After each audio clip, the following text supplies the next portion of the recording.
and welcome back to the Advancing Healthcare Innovation Show. I am your host, Michael Stamatinos. It's great to see you all. And if you're new to us, welcome. We're having some really awesome conversations with some fierce leaders that are painstakingly changing the future of healthcare. We're really passionate around access, leadership, innovation, adoption. And if it's your first time tuning in, let me just take a step back and tell you what we're trying to do here. So we're really focused on bringing innovation stories to life, not just the pie in the sky things that you read about, but actually talking to real leaders that are in the trenches, getting stuff done and creating learnings. And we're actually allowing them to share their stories with our community, ultimately with the world. And if you haven't checked out any of our historical interviews, make sure that you hit the subscribe button now, wherever you are, so that you get new interviews that come directly to you. So our field, it's constantly evolving. It's constantly changing. There's a lot of things that are happening, and it's important to connect with leaders that are envisioning the future differently, but also have a sound grasp of what's actually really going on today. And they're addressing these challenges and they're getting things done. Very happy to report that we actually have one of those leaders on the line with us today. So please welcome to our special guest. She's a distinguished leader in nursing and healthcare innovation, Erica DeBoer. She's the Chief Nursing Officer at Sanford Health, not Stanford, Sanford. I tried that like 5 times and it's finally came out. So Erica has been a crucial member of the executive leadership team. She brings a wealth of experience in quality, safety, research, and care management. Her journey, which we'll cover a little bit more in depth, spans over 2 decades with an illustrious career that really started from frontline nursing and critical care to pivotal roles in leadership and informatics. So she's also a data geek. This is really, really exciting, folks. And her contributions to Sanford Health are both broad and deep. And under her guidance, she's led efforts that have seen significant strides in integrating clinical initiatives across the board, and her leadership not only just expands beyond the day-to-day stuff, but she also spearheads efforts to ensure that healthcare is delivered efficiently, compassionately. And she joins us today to share a lot of those extensive highlights, whether it's integration of clinical practice with technological advancements, and just the pivotal role of nurses and what they play in terms of shaping health policy and her vision for the future of patient care. So Erica, welcome to the show. Thank you so much for having me. Yeah, so give us, it's not typical that you see a leader that kind of grew up with an organization and kind of grows up into the organization, into sort of senior leadership positions. So can you maybe share a little bit more of your, some of your tours of duty and what your focus is on now? Yeah, absolutely. So, you said 2 decades, but I'm almost pretty close to 3 decades now. I've started my Okay. 29th year as part of the Okay. Sanford system. Being a nurse is what I've always wanted to do. I can't say that I ever saw myself in executive leadership, but the opportunity that I have is to make a bigger difference that's even broader and wider than what I can really at the bedside. People always ask me, do I miss it? And absolutely I do. It's a gift to be able to take care of people as well as their family members. But now I have the opportunity to take care of the people who are caring for them. So really enjoy those efforts. I'd say that my foray into quality and safety started way back when I was just a brand new nurse. Love PI and quality improvement. Always looking for ways to find out how to do things differently. Sometimes that meant with technology, sometimes not. But always looking for ways to help our teams do the right thing and actually make it easier for them to do the right thing. So I've had the privilege to be part of a lot of different new projects, new roles in trying to just establish how do we do our work differently. So I probably, out of the last several roles that I've had, I've been able to develop my own role. So you can imagine if there's a hard job to do, I love the challenge and I love to just jump in and get it done. As you mentioned, I love how technology can help us actually work smarter, but it doesn't always mean that it has to be technology. Sometimes it means just challenging people to think a little bit differently. So I've had the pleasure to work with ICU patients for years, but also in clinical informatics, implementing a couple electronic medical records, deploying a couple smart pumps, barcode scanning of meds. And so again, love how data drives our decisions and how we can get smarter about how we do things. So as we look into AI and really what the future holds for us, how do we start leveraging AI smarter so that the joy of work and being a nurse can really be something that we can achieve for our frontline teams, no matter if they're in the inpatient setting or in the ambulatory setting? Wow, so much to unpack there. And by the way, we didn't talk beforehand, so none of this is scripted. But since you went into the direction of AI, so one of my thinking around that is what traditional nursing practice do you believe are ripe for reimagining, and then how might we approach these changes? Fantastic question. The tradition in healthcare is something that's really important. But I'd say in some cases, it's the tradition of healthcare that sometimes holds us back. That there's a Mm, ton of science, there's a ton of opportunity for us to leverage and put that at the foundation. But really, how do we get smarter? So I'm constantly asking our teams, what are the most value add things that we need to be doing?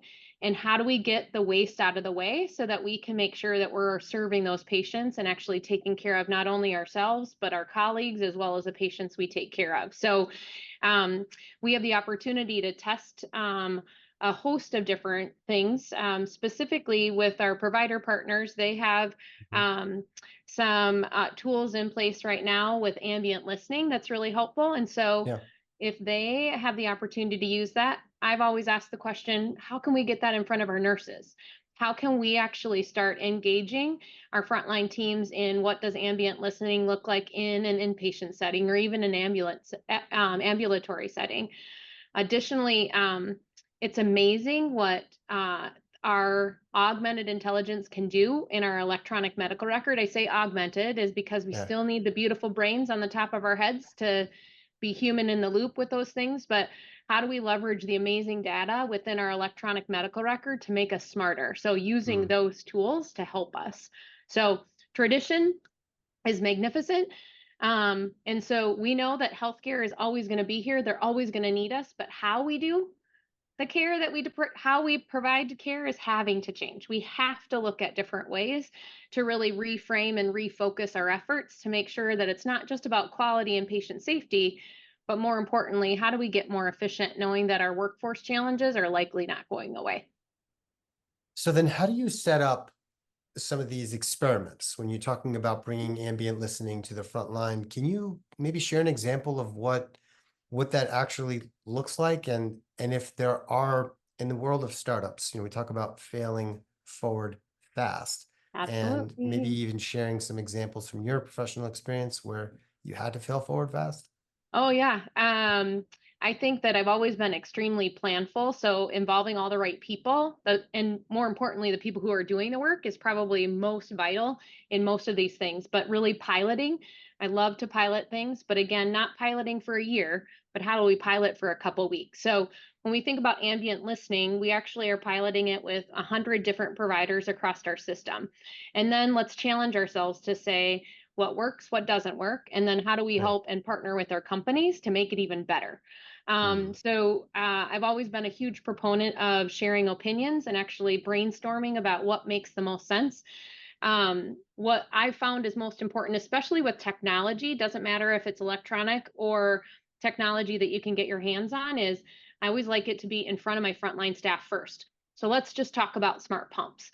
I pulled pumps up to all of our units so that they Okay. could get used to actually doing it. So a combination of education on the computer as well as hands-on, but then Mhm. also then just trialing scenarios and getting that hands-on experience with the different devices, and then always trying to break it. Right? We don't want to break it, but how can we break it, and how do we help our companies actually continue to improve over time? So exposure involving key stakeholders is another really key to some of those pieces, as well as when you talk about failing forward fast, let's not push something that's not going to work. If it's not going to work, let's just stop.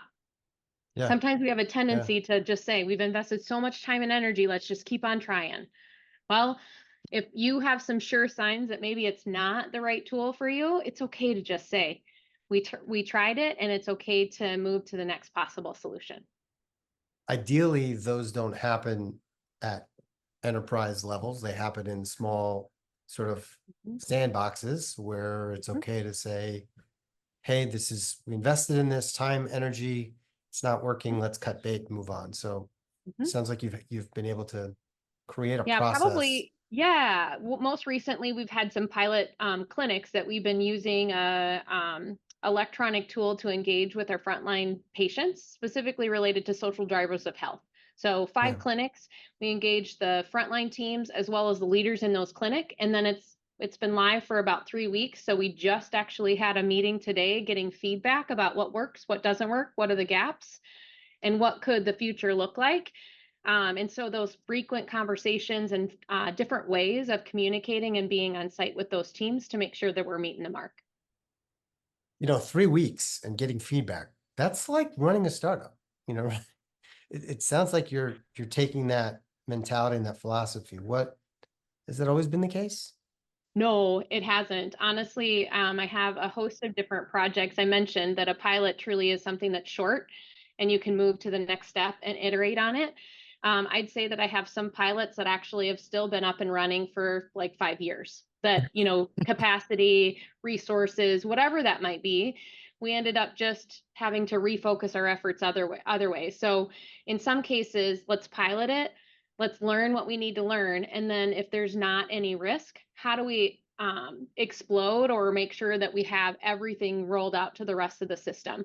And it's only with companies that really use agile methodology, provide different resources, and are really Mhm. super engaged that it feels like Yeah, we can do that with. that's great. So aside from engaging frontline staff Mhm. early Mhm. and getting buy-in, what other strategies have been really effective in your experience to make changes without alienating those who might be hesitant to deviate from the norm? Uh, that's a really great question. I think in healthcare today, I think all of us know how important finances are. And when you think about the landscape that all of us are traveling right now, Yeah. really having my finance and my operational leaders right beside me and really understanding what is the problem that we're trying to solve and if that solution is going to solve that problem. Again, coming to them to understand right up front, here's a problem. This is a potential solution for this. Does this make sense or not make sense?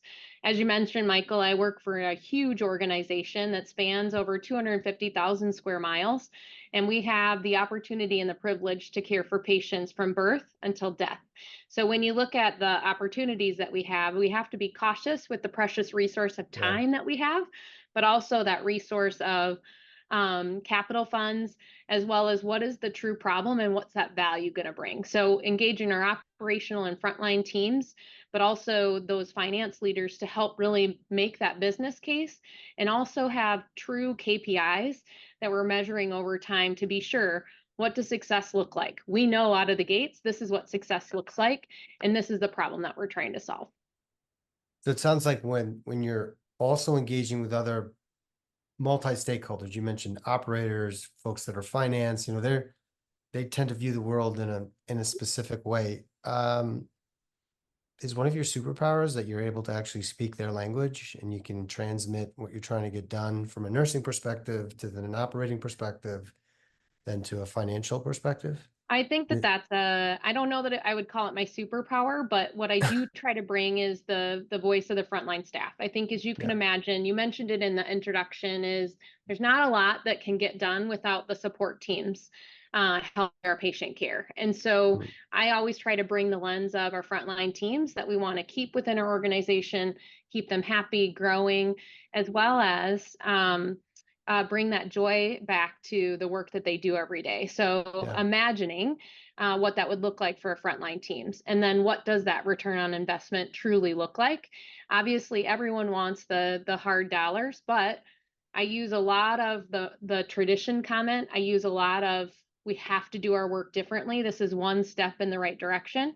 I think all of us have to redesign the way we care for our patients, as Mhm. well as how we address really access. We live in a very rural location, and so we have the privilege of really serving through outreach, through virtual care, and a host of other ways to make sure that our patients get the care close to home as Mm. as possible. So you mentioned access. What you mentioned also a lot of the social drivers.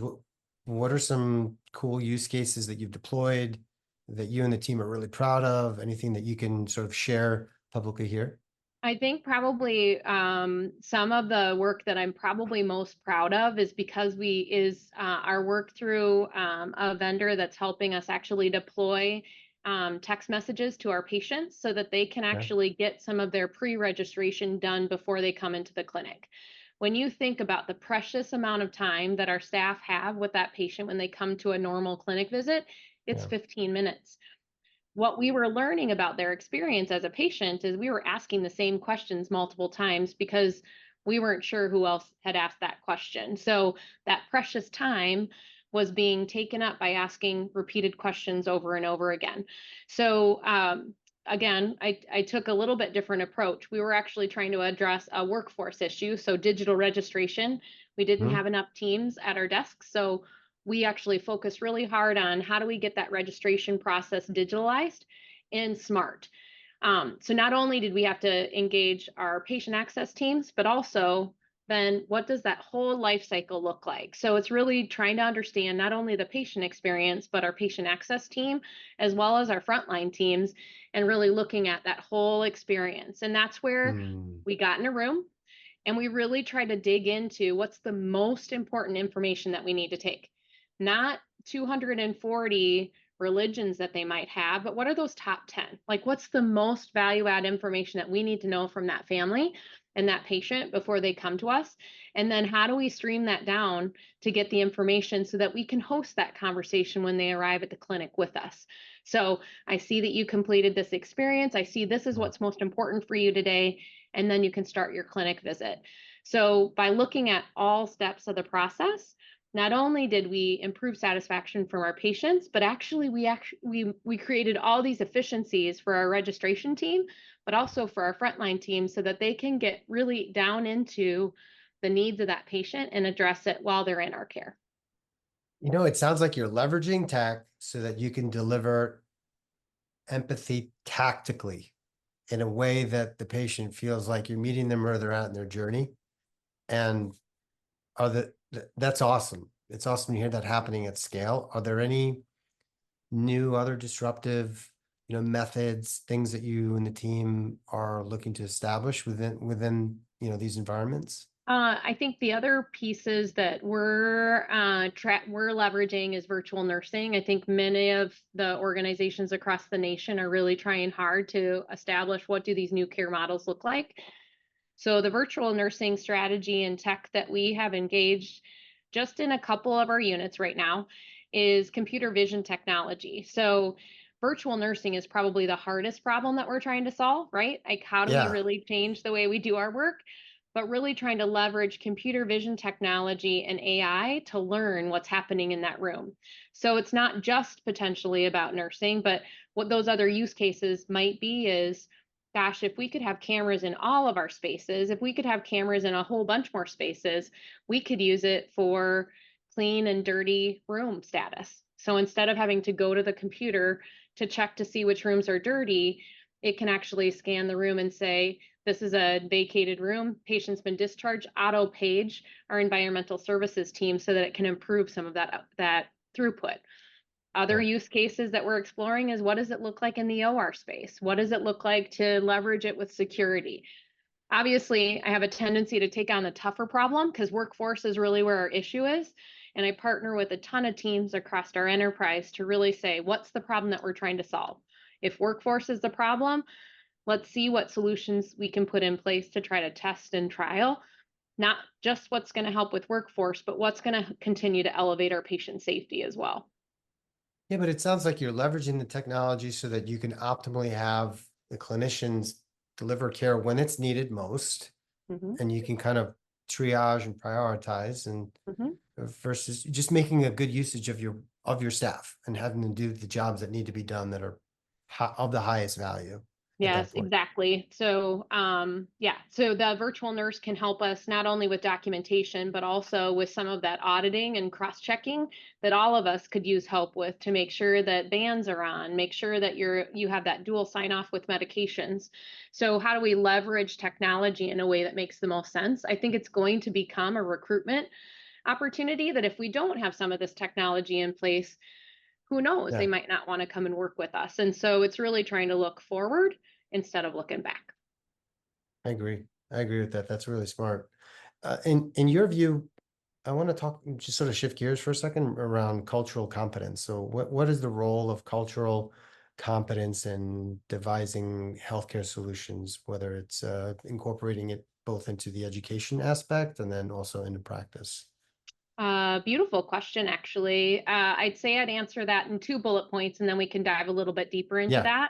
I think when we think about cultural competency and the equitable care that we have the privilege to provide, one, we have to leverage our data to understand who our population is, because we're not Yes. going to ever get to high quality outcomes without actually knowing what our stratified data is telling us. One. But two, how do we meet people where they're at? And I know you said that already, Michael, and Yeah. that's very important to me that when you think about some of the rural settings that we serve, sometimes bandwidth is a problem. And so they don't have a computer or whatever that might be. And so we've leveraged technology and some of this piloting and growing pilots over time to use low tech options to engage with our patients. So um, we have a partner that we actually leverage to help, again, send out text messages, low tech. It doesn't even have to be a smartphone, that they can actually Yeah. respond, and we can actually measure over time things like how are they doing after discharge, depression screening over time, that we can actually stay connected with some of these patients to ensure that they're managing their chronic disease. Diabetes is another example, congestive heart failure. So again, when you think about how do we make it easy for our patients to engage in Right. healthcare, we got to get some of the burden out of the way, because in the past, and I'd say still there's some traditions in place, we make it hard for our patients to engage in healthcare. So how do we figure out ways to engage with them and reduce that friction? Not just for our patients, but also Yeah. for our clinicians. It's just about thinking about it differently, though. When you looked into that, were you surprised to see the amount of folks that engaged with this low tech solution? Yeah, it Okay. actually, we always think often that because of our aging population, they really don't want to engage Yeah. using tech. But surprisingly enough, if you make it super simple and you partner with them in a different way, they actually look forward to that engagement, because it's not just the technology. It's also knowing that they've got another person on the end of that line, that if there is something that escalates with their answers, they know they're going to get a phone call. They also know that they're going to get a phone call if they don't respond in a timely manner. So it's almost like that buddy check to make sure that they're taking care of themselves, and they create that trust in our healthcare organization. But more importantly, share how important their health and managing their chronic disease is to us. Hmm. So when you think about a lot of these changes that you're assigning, you're deploying, I've been doing a lot of thinking around this idea around consistency Mhm. and just being maniacally good at being consistent. If there's one thing that you and the team have been maniacally good at in terms of consistency, what has it been?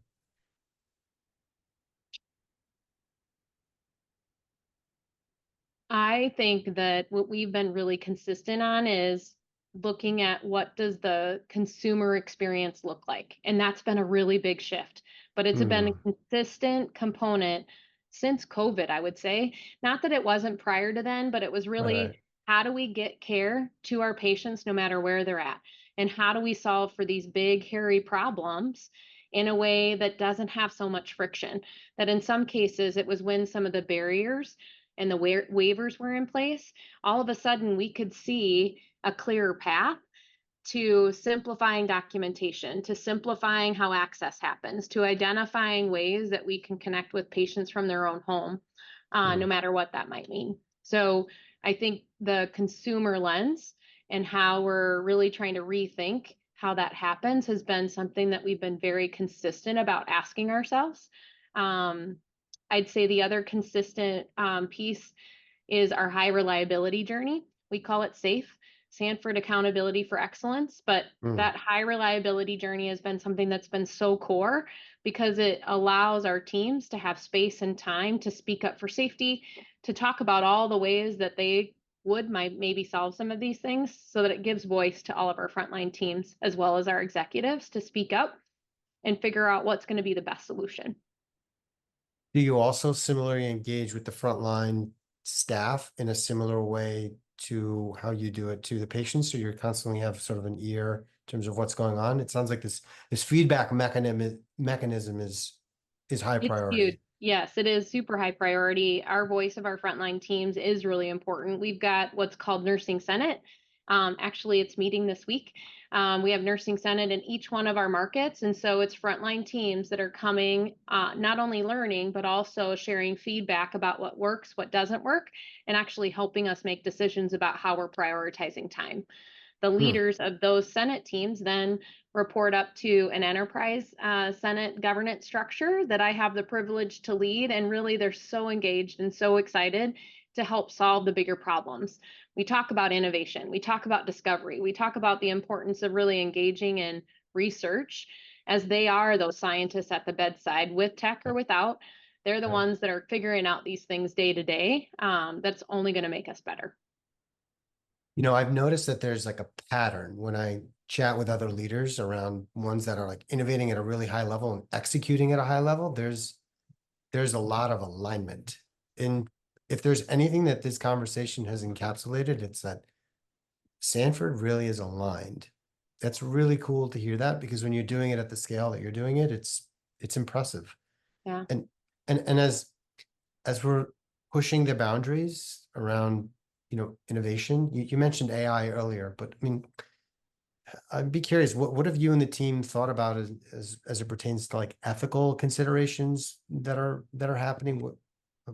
We Give me actually just high level thoughts have, around that. I'm super blessed with a large team of individuals that actually built a governance structure around it. And they always are happy to engage our frontline clinicians and nurses in what does that governance end up looking like. We actually have had the privilege of engaging with some of our legislators to make sure that we're creating some of that infrastructure so that we have some ability to leverage the data that we have, but not so many constraints.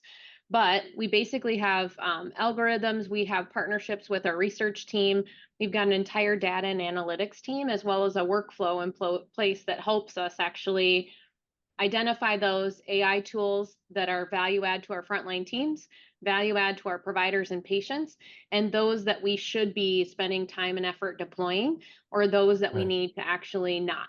I think we've learned a ton as we've gone, so I don't know that we have all the answers necessarily, but we have great fundamental and foundational boundaries to help us make sure that we're being smart with how we use our data, as well as making sure that it's for the right reasons and solving problems that are the ones that are most relevant to our patients and also to our teams. Amazing. And because you mentioned something earlier about wanting to be up with the times and using the idea of how you harness technology to making it attractive. You want to make it more attractive for talent to come. What kind of ongoing professional development have you all instituted to clinicians, nurses, with respect to that? Anything that you could sort of add color more to that? That's a great question. We're constantly challenging our teams to look at different quality improvement and performance improvement efforts. We actually have performance improvement fairs in each one of our markets on a yearly basis, and so that form of innovation is really important. We've also started to engage and actually invest in our leaders through other different small in-person and virtual groups to make sure that we're learning and engaging with different Mhm. fundamental teammates across our entire enterprise so that we can continue to learn, as well as I always call it cross contamination, right? Like, how do we learn from one another? How do we understand that if this works for this group of individuals, how do we apply that same science or that same understanding to something like this? We've got an amazing amount of engineers that help us actually re-engineer and refocus our efforts on workflow.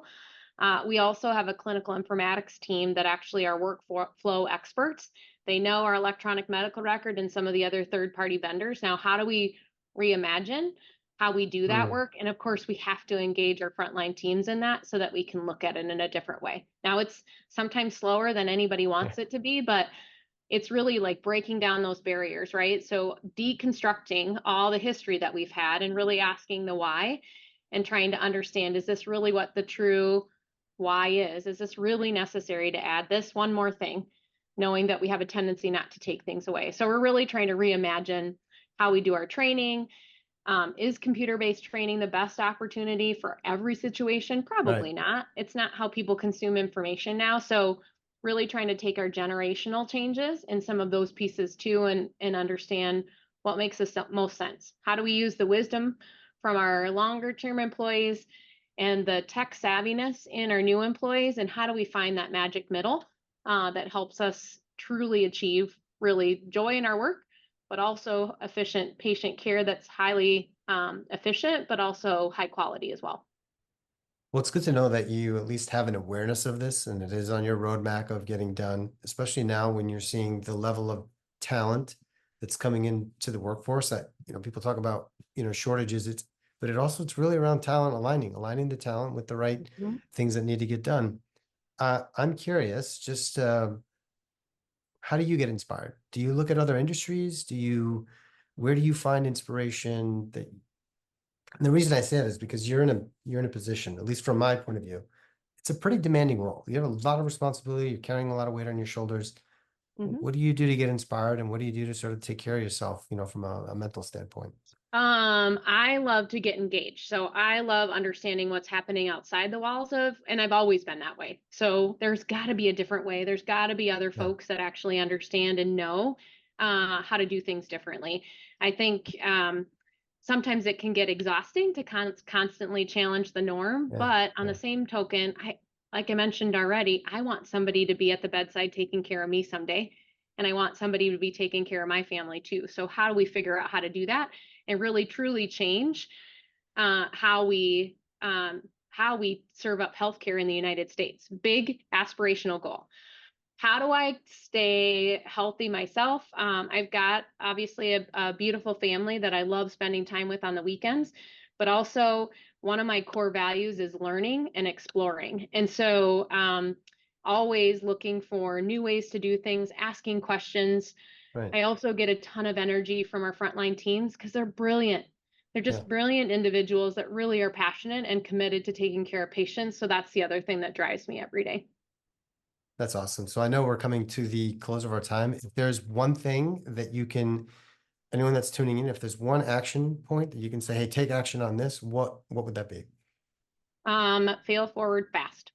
Super important to keep on testing and keep on asking questions, but failing forward fast is what's going to be key. We can't wait for things to be perfect in the way that our healthcare is today. We can't wait for perfection. So fail forward fast, get feedback from our frontline teams, and then keep on trying.